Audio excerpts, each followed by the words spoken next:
మనం వెళ్ళి రాతి మీద పడితే ఏమవుతుంది, రాయి వచ్చి మన మీద పడితే ఏమవుతుంది? చూడండి, ఇది వాక్యము మత్తయి సువార్త 21:44. మరియు ఈ రాతి మీద పడువాడు తునకలైపోవును గాని అది ఎవని మీద పడునో వానిని నలిచేయును. వానిని నలిచేయునంటే పచ్చడి పచ్చడి చేయడం లేదా పౌడర్ లాగా చేయడం, అది మంచిదా?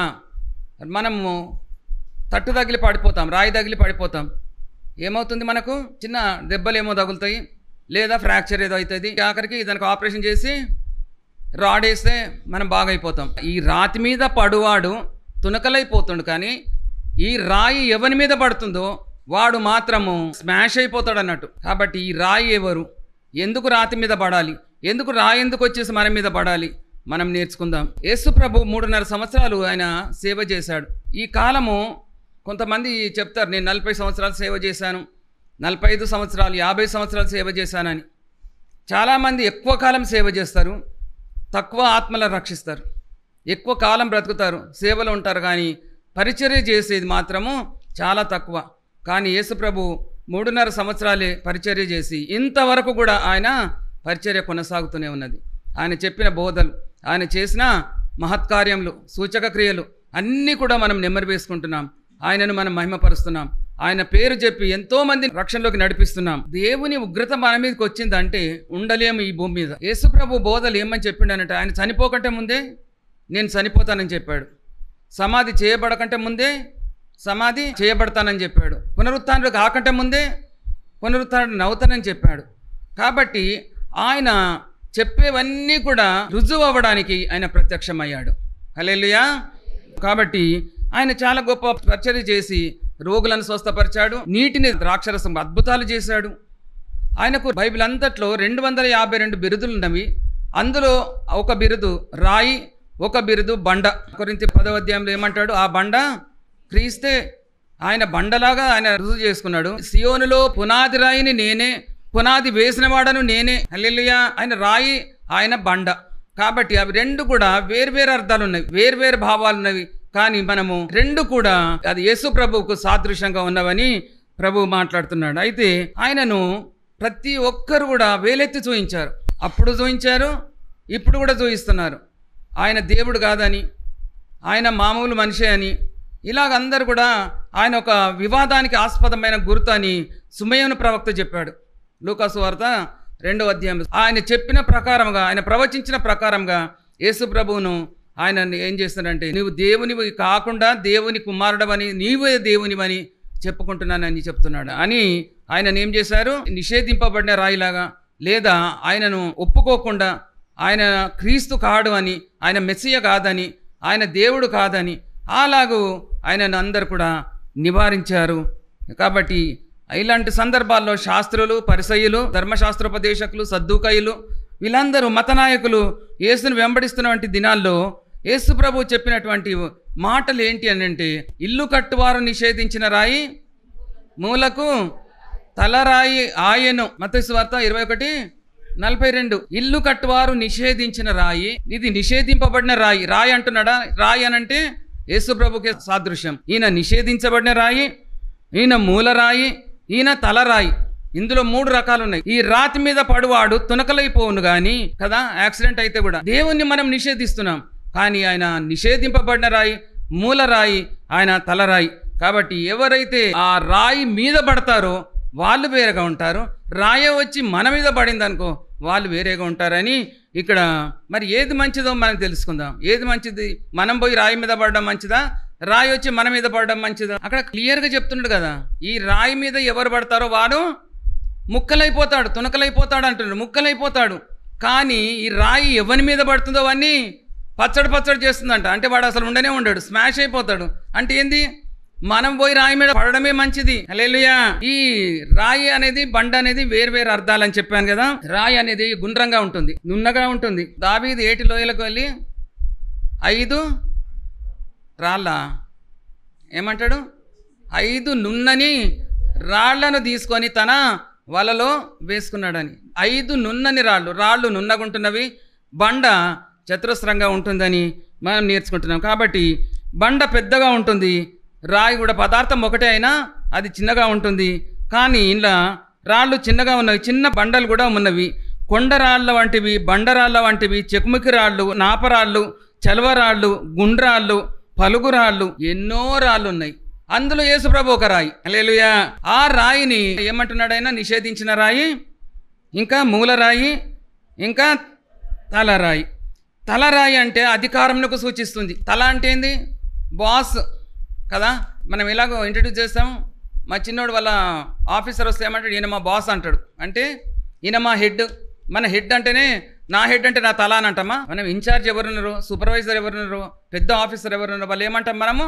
ఈయన మా హెడ్ అండి అని చెప్పేసి చెప్తాం. అంటే హెడ్ అంటే మన తల. తల అంటే మూలం అన్నట్టు కదా. అది బాస్ ఓవరింగ్ అన్నట్టు, అధికారం కలిగి ఉన్నది అన్నట్టు. కాబట్టి ఈయన అధికారం కలిగిన రాయి. తర్వాత ఈయన ప్రపంచాన్ని సృష్టించాడు, పంచభూతాలను నిర్మాణం చేశాడు. కాబట్టి ఈయన అన్నిటిని కూడా సృజించినైన కాబట్టి ఈయననే సృష్టికర్త, ఈయననే తలరాయి, ఈయననే బాస్, ఈయననే సమస్తానికి అధికారి. అందుకని ఆయన పేరు తలరాయి. రెండవది మూలరాయి. కలిగి ఉన్నది ఏది ఆయన లేకుండా కలగలేదు. సమస్తమును ఆయన మూలముగా కలిగాను. హల్లెలూయా. ఆయన మూలరాయి, ఆయన నిషేధింపబడిన రాయి. నిషేధింపబడిన రాయి అని అంటే ఆయన దేవుని యొద్ద నుండి భూలోకానికి వచ్చిన ఈయన మరియమ్మ కుమారుడు కాదా? వడ్లవాని కుమారుడు కాదా? ఈయన సహోదరులు మనతో లేరా? కాబట్టి ఈయన ఎట్లా మెస్సియా అవుతాడు? ఈయనను నిషేధించారు. ఆయనను మెస్సియా అని పిలవకుండా, ఆయనకు రెస్పెక్ట్ ఇవ్వకుండా ఈయన దేవదూషణ చేస్తున్నాడు అన్నారు. మార్క్స్ వార్త 2వ అధ్యాయంలో పక్షవాయువు గల ఆయనను నలుగురు మోసుకొని వచ్చేసి క్రిందికి దింపితే వారి విశ్వాసం చూసి యేసుప్రభు ఏమంటున్నాడు? కుమారుడా, నీ పాపములు క్షమించబడి ఉన్నవని. పాపములు క్షమించడానికి ఈయనెవరు అని ఆయనను అప్పుడే గునగడం మొదలుపెట్టారు. యోహాను సువార్త 8వ అధ్యాయంలో వ్యభిచారమందు పట్టబడిన స్త్రీని తీసుకొని వచ్చేసి అక్కడ ప్రభు దగ్గర నిలబెట్టారు. మోషే రాసిచ్చాడు, ఈమె వ్యభిచారమందు పట్టబడినప్పుడు రెడ్ హ్యాండెడ్గా పట్టుకొని వచ్చాం, నువ్వేం చెప్తావు? రాళ్లతో కొట్టి చంపాలి అని అంటే ఇందులో ఒక మర్మం ఉంది. మనం చాలా బాగా గుర్తు చేసుకోవాలి. రాళ్లతో కొట్టి చంపాలని మోషే రాసిచ్చాడు, కానీ నువ్వేమంటావు అంటే ఆయన ఏమంటున్నాడు? ఏది కూడా మాట్లాడకుండా ఆయన ఏదో రాస్తూ ఉన్నాడు. రాసుకుంటుంటే వాళ్ళు ఏం చేశారు? చూసుకుంటూ ప్రతి ఒక్కరు వెళ్ళిపోయారు. ఎందుకు అని అంటే మీలో పాపం చేయని వాడు మొదట రాయి ఆమె మీద వేయాలి. రాయి వేయదగిన వాడు యేసుప్రభు ఒక్కడే. ఆయనకు ఒక్కనికే పాపం లేదు. కానీ ఆయన కూడా ఏమంటున్నాడు? అమ్మా, నేను కూడా నిన్ను శిక్షించను, నేను కూడా నీ మీద రాయి వేయను. చూసారా? అంటే ఆయన పాపులలో ఆయన చేరిపోయాడు. పాపం చేయకపోయినా ఆయన పాపులలో ఆయన మనతో ఆయన కలిసిపోయాడు. నేను కూడా రాయి వేయను, నేను కూడా శిక్షించను. శిక్షించడానికి అర్హత నాకు ఒక్కనికే ఉన్నది, కానీ నేను కూడా నిన్ను శిక్షించను. కాబట్టి ఇక నువ్వు వెళ్ళి నీవు పాపం చేయకమని ఆమెను పంపించాడు. ఆయనని దేంట్లో దొరకబట్టాలా, ఎలాగూ సంహరించాలా అని వీళ్ళు చూస్తూ ఉన్నారు, పరిసయ్యులు, శాస్త్రులు. కాబట్టి ఆయన భావగర్భితమైన మాటలు మాట్లాడాడు. అందుకని యేసుప్రభు ఏమంటున్నాడంటే, నా మాటలు విని గైకొనివాడు బండ మీద కట్టిన బుద్ధిమంతుని కట్టిన ఇల్లు ఎలాగుంటుందో అలాగుంటాడని చెప్తున్నాడు. మత్తయి సువార్త 7:24. ఈ నా మాటలు విని వాటి చొప్పున చేయు ప్రతివాడును బండ మీద ఇల్లు కట్టిన బుద్ధిమంతుని పోలి ఉండును. బండ మీద, రాతి మీద మనం కట్టబడాలి. హల్లెలూయా. బుద్ధిమంతుని పోలి ఉండాలి. నువ్వు బుద్ధిమంతునిలాగా ఉన్నావా? బుద్ధిహీనుని వల్ల ఉన్నావా? ఇసుకలో ఇల్లు కడితేవంటే చాలా త్వరగా ఇల్లు మనం కట్టేస్తాము, చాలా అందంగా కట్టుకుంటాము, చాలా డబ్బులు తక్కువలో మనం కట్టేస్తాము. వాన వచ్చింది, వరద వచ్చింది, ఏమైపోయింది? అన్ని నీళ్ళలో కొట్టుకొని పోయినట్టు అది కూడా కొట్టుకొని పోతుంది. కాబట్టి మనం బుద్ధి కలిగి ఇల్లు కట్టుకోవాలని అంటే దేని మీద కట్టుకోవాలా? క్రీస్తు అనే బండ మీద నీ జీవితాన్ని కట్టుకోవాలా? హల్లెలూయా. చూడండి, జకర్యా గ్రంథము 3వ అధ్యాయము 9వ వచనం. యెహోషువ ఎదుట, ఈయన యెహోషువ అంటే నాయకుడున్నాడు, యెహోషువ అంటే యాజకుడున్నాడు, యెహోషువ ప్రవక్త. జకర్యా అనే వాళ్ళు ఎంతమంది అంటే 12 మంది జకర్యాలు ఉన్నారంట. ఈయన 11వ వ్యక్తి. జకర్యా ప్రవచన గ్రంథంలో యెహోషువను గురించి ఏం చెప్తున్నాడు? ఈయన జకర్యా చిన్న ప్రవక్తలో 11వ వ్యక్తి ప్రవచనం ఎత్తి మాట్లాడుతున్నాడు. యెహోషువ ఎదుట నేనుంచిన రాతిని తేరి చూడుడి. ఎట్లా చూస్తాం మనము? చూపులో మనకు ఎన్ని రకాలు ఉన్నాయో. దయగల చూపు, జాలిగల చూపు, కోపంతో చూపు, ఉగ్రరూపము కదా, ఇంకా పళ్ళు కొరుకుంటూ చూడటము, ఇంకా ఇప్పుడే చూపులతోనే దిష్టి, ఎన్ని చూపులు ఉన్నాయో ప్రేమగల చూపున్నది, ఓర చూపులున్నవి, కొంటె చూపులున్నవి. ఎన్ని చూపులున్నవో ఇవన్నీ చూపులు కాదు. ఆయన ఎదుట ఉంచిన రాతిని తేరి చూడుడి. ఆ రాతికి ఎన్ని నేత్రములున్నవి? 7 నేత్రములున్నవి. ఎవరైనా బొమ్మ వేస్తే 7 నేత్రాలు వేస్తారా? ఏదైనా ఒక అందమైన బొమ్మను, ఒక లేడీని కానీ ఒక జెంట్ని కానీ వేస్తే ఎన్ని కళ్ళు వేస్తారు? 2 కళ్ళు వేస్తారు, 7 కళ్ళు వేయరు. కానీ ఈ రాయికి 7 నేత్రములున్నవి. ఆ రాయిని చెక్కిన వాడు దేవుడే, ఆ చెక్కడపు పని చేసిన వాడిని నేనే. ఆ రాయికి 7 కళ్ళు ఎందుకున్నవి అని అంటే, నేను ఒక్కడినే సజీవమైన రాయి. చప్పలు కొడదాం హల్లెలూయా. సజీవమైన రాయి అంటే ఏందో అర్థం చెప్పండి. ఇప్పుడు ఆయన ఎలాగో సజీవమైన రాయి అయిండు. నేను ఇంతకుముందు చెప్పాను కదా, ఆయన చనిపోకంటే ముందే నేను చనిపోతానని చెప్పాడు. మళ్ళీ సమాధి చేయబడ్డాడు, మళ్ళీ పునరుత్థానుడయ్యాడు. ఆయన పునరుత్థానుడైనందుకు అన్నీ కూడా భూమిలో నుండి వచ్చినాయి.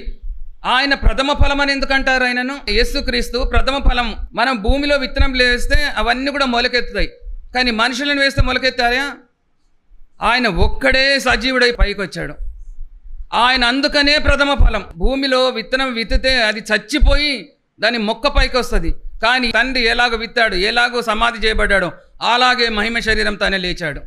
ఆయన ఒక్కడే సమాధి తెరుచుకొని బయటకు వచ్చాడు. ఆయన నమ్ముకున్న వాళ్ళము మనము కూడా అలాగే ఆయన వల్లే లేస్తాం. కాబట్టి తప్పకుండా ఆయన నమ్ముకోవాలి. ఆయన వల్లే మనం పునరుత్థాన శక్తి పొందుకోవాలి. ఆయన వల్లే మనము లేచి మరి ఇతరులకు మనం కూడా సాక్ష్యం ఇచ్చేవారుగా ఉంటామన్నట్టు. అందుకని ప్రపంచంలో ఎవ్వరు కూడా లేవకుండా ఆయన ఒక్కడే లేచాడు. దేని నుంచి లేచాడు? సమాధి నుంచి లేచాడు, మరణమును గెలిచి లేచాడు, పునరుత్థానుడై తిరిగి లేచాడు. పునరుత్థానం అని అంటే పునరుజ్జీవం కాదు. పునరుత్థానం అంటే చావాలి, సమాధి చేయబడాలి, మళ్ళీ లేవాలి, మళ్ళీ చావకూడదు. అందుకని ఆయన పునరుత్థానుడై లేచాడు. కాబట్టి నేను ఒక్కనే సజీవమైన రాయిని అని ప్రభు మాట్లాడుతున్నాడు. సజీవమైన బండ అని చెప్పడానికి యేసు ప్రభుకు ఆ పేరును అలంకరించారు. 7 నేత్రాలంటే 7 అనుభవాలు. 7 అనుభవాలంటే ఆయనకు 7 ఆత్మలు. భూలోకమంతా కూడా లోకమంతా సంచారం చేసే 7 ఆత్మలవి. 7 ఆత్మలు అంటే దేవునికి 7 ఆత్మలు ఉన్నాయని కాదు, అవి 7 గుణలక్షణాలు. హల్లెలూయా. 7 నేత్రాలంటే అవి 7 ఆత్మలు. 7 ఆత్మలు అనగా 7 అనుభవాలు. 7 అనుభవాలు అనగా 7 గుణలక్షణాలు. దేవుని గుణలక్షణాలు అవి 7. కాబట్టి ప్రకటన గ్రంథం 5వ అధ్యాయం 7వ వచనం 5 నుంచి 7. ఏడువకము. అక్కడ యోహాన్ భక్తుడు ఏడుస్తున్నాడు. ఆ గ్రంథం ఎవరు విప్తారు? ఆ ముద్రలు ఎవరు విప్తారు? విప్పడానికి దానికి పవర్ కావాలా, దానికి శక్తి కావాలా. అంటే అంత పెద్ద శక్తి ఎవరికి ఉన్నది, ఎవరికి లేరని ఆయన యోహాన్ భక్తుడు ఏడుస్తుంటే, నువ్వు ఏడువకము అని అక్కడ తండ్రి అయిన దేవుడు చెప్తున్నట్టు ఇక్కడ కనబడుతుంది. చూడండి, ఇదిగో దావీదుకు చిగురైన యూదా గోత్రపు సింహం. దావీదుకు వేరు చిగురు అని రాస్తుంది. వేరు చిగురు, వేరెక్కడ ఉంటుంది, చిగురు ఎక్కడ ఉంటుంది? వేరు భూమిలో ఉంటుంది, చిగురు వచ్చేసి పైన ఉంటుంది. దావీదుకు వేరును చిగురును అని అంటాడు, ఇక్కడ చిగురు అంటున్నాడు. అంటే దావీదుకు యెషై మొద్దు నుండి చిగురు పుట్టును. మొద్దులో నుండి అంటే చనిపోయినా కానీ ఆయనలో జీవం ఉన్నది. ఆయన ఎన్నడూ కూడా చనిపోడు. ఆయననే సజీవమైన రాయి కాబట్టి, ఆయన మరణమును గెలిచాడు కాబట్టి ఆ ముద్రలు విప్పడానికి ఆయన జయం పొందాడు. ఏవనగా చూడండి మళ్ళీ 6వ వచనం, పెద్దలకును 4 జీవులకును మధ్యను వధింపబడినట్లున్న, అది ఎప్పుడు చూసినా కట్ చేయబడి ఉంటుంది అన్నట్టు, వధింపబడినట్లే ఉంటుంది గొర్రెపిల్ల. ఆ గొర్రెపిల్ల ఉన్నట్టు చూస్తున్నాడు. 7వ వచనం, గొర్రెపిల్లకు 7 కన్నులను 7 కొమ్ములను ఉండేను. ఇంతకుముందే చెప్పుకున్నాం కదా, ఆ కన్నులు భూమి అంతటికి పంపబడిన 7 ఆత్మలు. గొర్రెకు చెవులుంటాయి కానీ కొమ్ములు ఉండవు. పొట్టేలుకు కొమ్ములు ఉంటాయి కానీ గొర్రెకు కొమ్ములు ఉండవు. కాబట్టి దీనికి కొమ్ములు లేవు, చెవులుంటాయి. కానీ ఇక్కడ 7 కొమ్ములున్నవి, 7 కన్నులున్నవి. అయితే ఆ కొమ్ములు అనగా ఏంటి అని అంటే 7 రెట్లు శక్తి ఉన్నది ఆయనకు. 7 ఆత్మలు కలిగి, అంటే దేవుని 7 అనుభవాలు కలిగి, 7 గుణలక్షణాలు కలిగి భూమి అంతటా కూడా అవి పంపబడుతున్నవి. మళ్ళీ 7 రెట్లు శక్తి కలిగి భూమి అంతటికి కూడా పంపబడిన ఆ కొమ్ములను మనం చూస్తున్నాం. అలంకార భాషలో 7 అనగా సంపూర్ణ సంఖ్య. ఒక్కొక్క కొమ్ముకు ఒక్కొక్క అర్థం ఉందంట. అందుకని 7 రెట్లు శక్తి ఆయన కలిగి ఉన్నాడని ఇక్కడ మనం నేర్చుకుంటున్నాం. కాబట్టి మన సజీవమైన రాయి కాదు, ఈయనకి ఎంత పవర్ ఉన్నదని అంటే అలాంటి ఆయనకు మీరు పూజ చేయండి, అలాంటి ఆయనని మీరు ఆరాధించండి, అలాంటి దేవుణ్ణి పాదములు పట్టుకోండి, అలాంటి రాతి మీద వచ్చి పడండి అని అంటున్నాడు. సభలు పడతాను, స్తోత్రాలు చెల్లిస్తాం గట్టిగా హల్లెలూయా హల్లెలూయా. 7 నేత్రములు గల రాయి, ఆ రాయే శరీరం దాల్చుకొని ఈ భూమి మీదకి వచ్చి ఆయన నీ కొరకు నా కొరకు ఆయన సిలువ వేయబడ్డాడు. పాపపు రాయిగా అయ్యాడు. ఆయన పాపంనంతా కూడా కప్పుకొని ఆయన సిలువ మీద వ్రేలాడాడు. కాబట్టి ఆయనంత ఇచ్చేసిన ఈయన వడ్లవాని కుమారుడు కాదా, ఈయన యోసేపు కుమారుడు కాదా, ఇంకా ఈయన యాకోబు, యోసేపు, యూదా, సీమోను అను వారి సహోదరుడు కాదా, ఆయనని ఎంత ఇన్సల్ట్ చేయాలనో అంత ఇన్సల్ట్ చేస్తున్నాం, అంతగా ఆయనను హర్ట్ చేస్తున్నాం, అంతగా ఆయనను బాధిస్తున్నాం, అంతగా ఆయనను ఇష్టం ఉన్నట్టు మాట్లాడుతున్నాం. కాబట్టి దేవుని కుమారుడని ఎందుకు నువ్వు దేవదూషణ చేస్తున్నావు, నువ్వు పరలోకం నుండి రానే లేదని చెప్పేసి ఆయనను బాధ పెడుతున్నాం అన్నట్టు. కానీ ఎప్పుడైతే బాధ పెడుతున్నారో వాళ్ళు, నీవు మాకు అక్కర్లేదు అని కూడా చెప్పేశారు అన్నట్టు. అందుకని ఆయన నిషేధింపబడిన రాయి అని. హల్లెలూయా. 1 పేతురు 2:4-8 మనుషుల చేత విసర్జింపబడినను దేవుని దృష్టికి ఏర్పరచబడినది అమూల్యమును సజీవమునైన రాయియగు ప్రభువునొద్దకు వచ్చిన వారై యేసుక్రీస్తు ద్వారా దేవునికి అనుకూలమునగు ఆత్మ సంబంధమైన బలులర్పించుటకు పరిశుద్ధ యాజకులుగా ఉండుటకై మనకెంత భారం ఉంది, ఎంత బాధ్యత ఉంది. వచ్చిపోవడమే కాదు, ఇష్టం ఉంటే వస్తారు, లేదంటే లేదు. 3 వారాలు రారు, అప్పుడప్పుడు నెలంతా రారు, ఎన్నిసార్లు రారో. మనకెంత పెద్ద బాధ్యత ఆయన పెట్టాడు. మనుషుల చేత విసర్జింపబడిన వాడైన యేసుప్రభు దేవుని దృష్టికి ఏర్పరచబడినది అమూల్యమును సజీవమునైన రాయియగు ప్రభువునొద్దకు వచ్చిన వారై యేసుక్రీస్తు ద్వారా దేవునికి అనుకూలమగు ఆత్మ సంబంధమైన బలులు అర్పించుటకు పరిశుద్ధ యాజకులుగాను ఉండుటకై మీరును సజీవమైన రాళ్ల వలె ఉండి ఆత్మ సంబంధమైన మందిరములు కట్టబడవలెను. హల్లెలూయా, హల్లెలూయా. మీ జీవితాన్ని ఎలా కట్టుకుంటున్నారు? ఆత్మ సంబంధమైన మందిరము వలె కట్టబడాలి. కాబట్టి ఆ ఆత్మ సంబంధమైన మందిరం వలె మీరు కట్టబడితే అందులో నివసించేవాడు పరిశుద్ధుడు, అందులో నివసించేవాడు మన యేసయ్య. కాబట్టి అది పరిశుద్ధాత్మక నిలయము, పరిశుద్ధాత్మ అందులో నివసిస్తాడు. కాబట్టి ఇంకా నీ అంతటోడు లేడన్నట్టు. అందుకని నువ్వెంత దేవుని వెనుక పరిగెత్తుతావో అంతగా దేవుడు నీ మీద ఆసక్తి చూపిస్తాడు. నిన్ను ఆశీర్వదించడానికి ఆయన పరిగెత్తి వస్తుంటాడు. ఎందుకు అని అంటే నీవు దేవుని వెనుకున్నావు కాబట్టి. మేము విన్న వాక్యం ఎవరికి చెప్పాలి, ఎవరికి అంత మంట ఉంటుండే మాకు. అందుకనే మీరు పరిశుద్ధ మందిరంగా మీరు ఎలాగో కట్టబడాలంటే చూడండి, ఆత్మ సంబంధమైన మందిరం వలె కట్టబడుతున్నారు. విసర్జింపబడిన రాయి, అమూల్యమైన రాయి, సజీవమైన రాయి. 2000 సంవత్సరాల క్రితం సజీవమైన రాయి వలె యేసుక్రీస్తు పునరుత్థానుడై ఆయన లేచాడు. కాబట్టి ఆయన సజీవమైన రాయిగా ఆయన పిలువబడుతున్నాడు. చూడండి, ఇక్కడ రాయి వచ్చి మన మీద పడడమా, మనం వెళ్ళి రాయి మీద పడడం మంచిది? ఏది మంచిది అని అంటే మనము వెళ్ళి రాయి మీద పడడం చాలా మంచిది. ఎందుకనంటే మనం కొద్దిగా తట్టుదాకి పడ్డామంటే అది ఫ్రాక్చర్ అయినా కొద్దిగా గాయాలైనా అవి మళ్ళీ బాగు చేసుకోవచ్చు. కానీ ఆయన మన మీద పడ్డాడంటే ఎలాగుంటున్నది అది కూడా చూద్దాం. రాతి మీద కట్టబడిన ఇల్లు స్థిరంగా ఉంటుంది కదా. బండ మీద కట్టిన బుద్ధిమంతుని పోలి ఉన్న ఇల్లు ఎలాగుంటుంది? స్థిరంగా ఉంటుంది. ఇంకా వరదలు వచ్చినా, వానలు వచ్చినా, ప్రమాదాలు వచ్చినా, సుడిగుండాలు వచ్చినా చూడండి అవన్నీ కూడా తప్పిపోతాయి. ఎందుకు అనంటే నీ జీవితము ఎక్కడుంది? రాయి మీద కట్టబడి ఉంది. నీవి రాయి మీదకి రావాలి, నీ జీవితం రాయి మీదకి రావాలి, నీవు రాతి మీద పడాలి. అప్పుడే నీ జీవితం, నీ నడక నీకు స్థిరముగా ఉంటుంది. ఈ రాతి మీద ఏమున్నదనంటే నీ సంఘం ఉన్నది, నీ నడక ఉన్నది, నీ జీవితం ఉన్నది. నీకు ఏ ప్రమాదాలు కూడా రావు.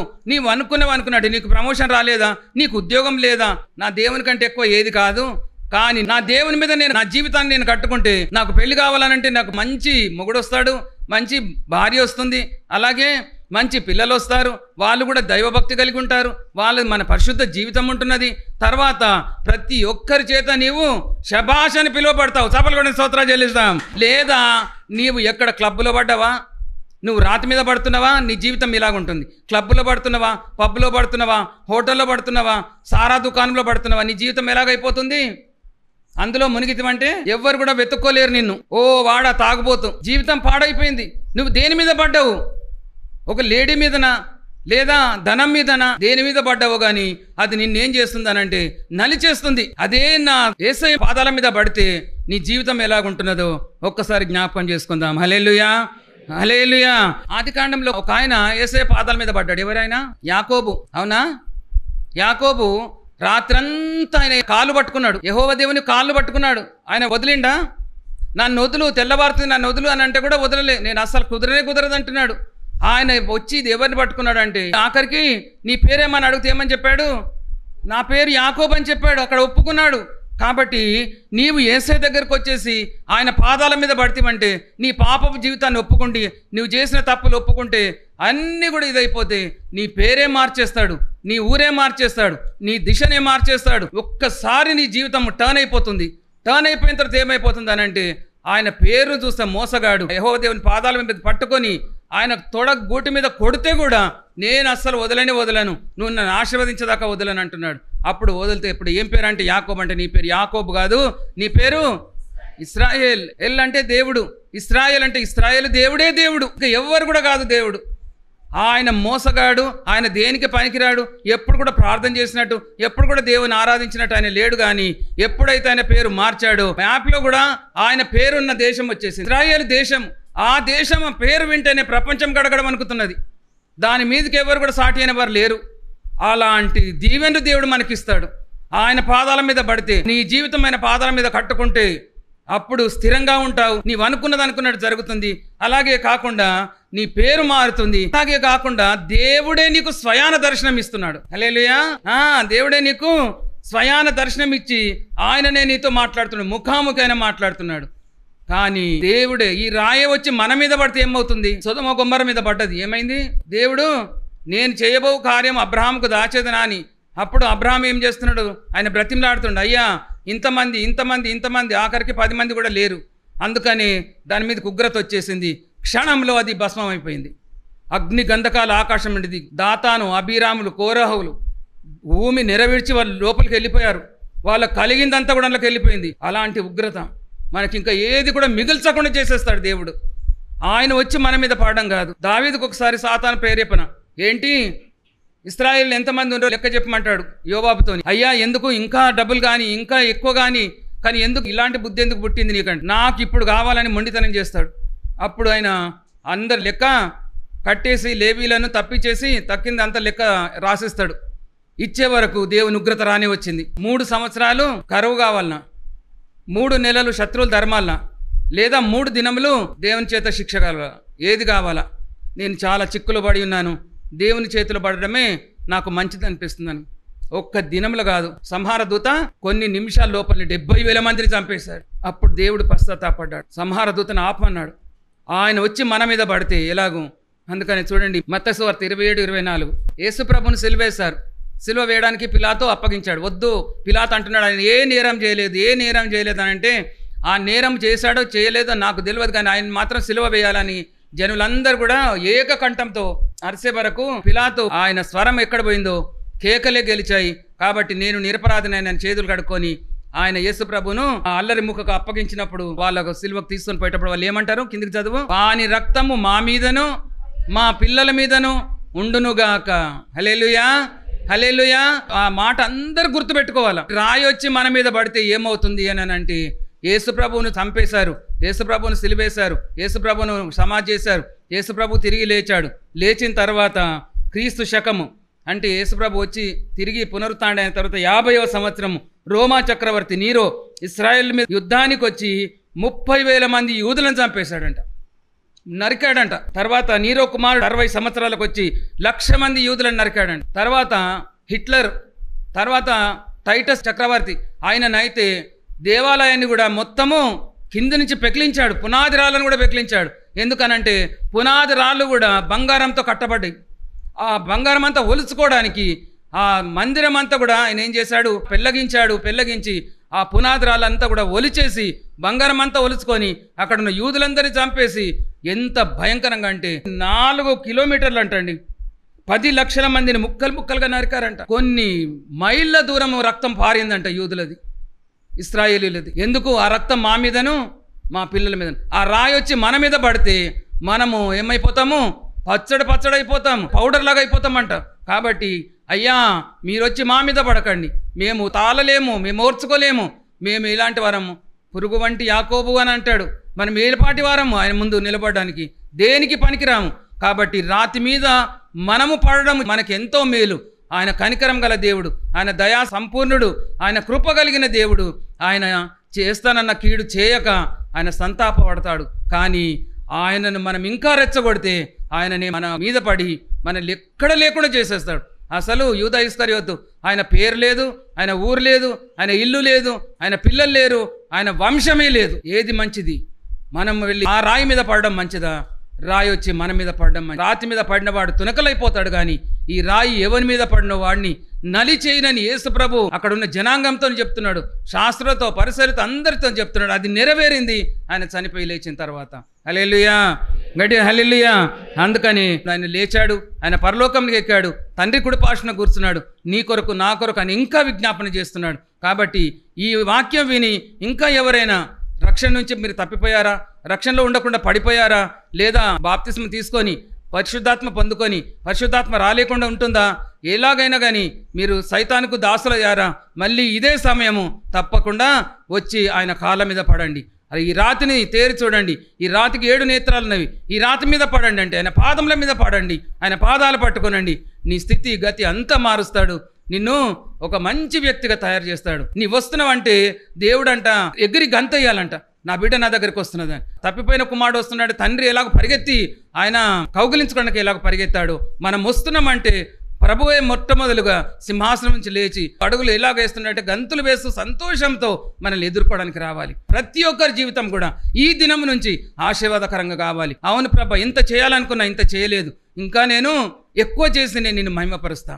స్టెఫెన్ రాళ్లతో కొట్టబడుతుంటే సింహాసనం నుంచి లేచి అయ్యో అని కలవరపడుతున్నాడు, కానీ ఆయన కొరకు ఒక పెద్ద రథాన్ని పంపాడు, దూతలను పంపాడు. ఎందుకనంటే నా బిడ్డ నా దగ్గరికి వస్తున్నాడు, హతసాక్షిగా అయ్యాడు. కానీ ఆయన పరలోకంలో ఎంత మంచి స్థానం ఉన్నదో అది చూసుకుంటే యుగ యుగములు మనము ఆయనతో కూడా రాజ్యం వెళ్ళేవారిగా ఉంటాం. కాబట్టి అలాంటి భాగ్యం దేవుడు మనకు దయచేయనుగాక. దేవుడి వాక్యాన్ని దీవించనుగాక. ఆమేన్. మా పరలోకపు తండ్రి, మీ పాదం లెక్కలేనని స్తుతులు స్తోత్రం. వాక్యం ద్వారా మీరు మహిమ పొందుకున్నారు తండ్రి. దేవా, శుభవార్తలు చెప్పబడుతున్న వాక్యం ఎంతో మంది వింటున్నారు. చక్కని వర్తమానం మీరు మాతో మాట్లాడారు. వాక్యానుసారంగా మేము బ్రతికి బుద్ధిమంతుడు ప్రభా ఎలాగ బండ మీద ఇల్లు కట్టుకున్నాడు, అలాగే మేము కూడా రాతి మీద బండ మీద ఇల్లు కట్టుకొని మీలో చక్కగా మేము నివసించడానికి సహాయం దయచేయండి. దేవా, నన్ను నిలబెట్టుకున్నారు, నాతో మీరున్నారు ప్రభా. నాలో ఉన్న ప్రతి బలహీనతను గద్దించి దూరపరిచి వాక్యం ప్రభ నాయన మీరు నాలో ఉండి మాట్లాడినందుకు మీకే స్తోత్రాలు. ప్రతి ఒక్కరు కూడా వాక్య ప్రకారంగా జీవించడానికి సహాయం దయచేయండి. నా ప్రార్థన ఆలకించండి, చిత్తగించండి, ప్రతిఫలం దయచేయండి. అందరికీ మీ ఆశీర్వాదాలు మేళ్లను దీవించి పంపించమని నా ప్రార్థన పరిశుద్ధ పౌలు చేసుకుని ప్రతిఫలం దయచేయమని యేసుక్రీస్తు అతి పరిశుద్ధ నామములో అడిగి వేడుకొంచుచున్నాను తండ్రి. ఆమేన్. యేసు రక్తమే జయం, ప్రభు యేసు నామమే జయం, ప్రభు యేసు రక్తం సంపూర్ణ విజయం కలుగునుగాక. ఆమేన్. ఆమేన్. అందరికి ప్రైజ్ ది లార్డ్ అండి. Praise the Lord. దేవుడు మిమ్మల్ని అందరిని ఆశీర్వదించునుగాక.